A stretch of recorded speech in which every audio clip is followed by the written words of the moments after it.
my left, this is Mike Grier's father, Bobby Grier. He's the director of scouting for the New England Patriots.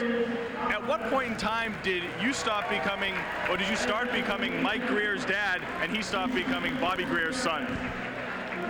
I think probably this year when he started to play a complete game of hockey, scoring and checking. I think that's probably when the turnaround came about. It's so interesting to watch you during the game. Mike lays a stick. Everybody here is excited about it. You just kind of sit there and you take it all in stride. You're used to this. Yeah, I said we try not to get too high for the highs or too low for the lows, and try and stay even keel. He started playing hockey when he was 4 years old.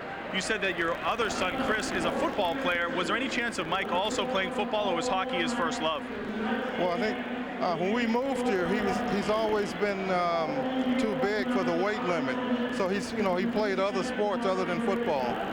Some people were saying that it wasn't until this year that he started to become a complete hockey player, that he was able to skate the way Jack Parker wants him to, and stick handle. What did he do over the summer that made the transition possible? I think most of the credit probably goes to Mike Boyle. Michael worked hard, but Mike had a regimen for him, and he worked hard, he stayed with it, and he worked out 4 days a week. There's an awful lot of pressure on him, not only as a college hockey player, but as one of the first, or the first, Black American hockey player who has a very good shot at becoming a professional hockey player. How does he deal with that? Does he talk to you about that? No, he hasn't said an awful lot. We just try and tell him that, play hard, skate hard, practice hard, and I think all of that stuff will take care of itself. Is that also part of, because you're so involved with athletes all the time, being the director of scouting for the Patriots, you were also the running back coach for 10 years for the Patriots.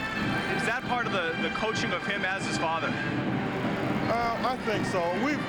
I've always told both boys, even the oldest guy, when he was playing, that the only thing we expected of him was to play hard, practice hard, and be coachable. Those are the things that we've asked of him. We were talking to the headmaster from St. Sebastian's a while back, and he said that Mike's ability to talk to the younger kids that are at St. Sebastian's now is something that really helps out the school, the younger kids. How does that all relate?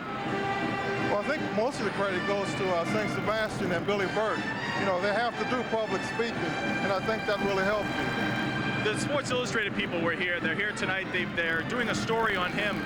Is that something that you have to try and tell him to keep all that stuff in check, and the important thing right now is to play as a member of this team?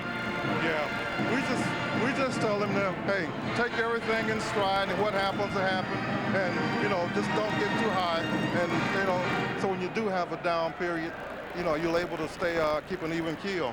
I was talking with Mike a while back, and he said that he actually not only has Jack Parker coaching him and all the guys on this team, but he also has Bill Parcells, who gives him a couple of pointers. Tell me about that.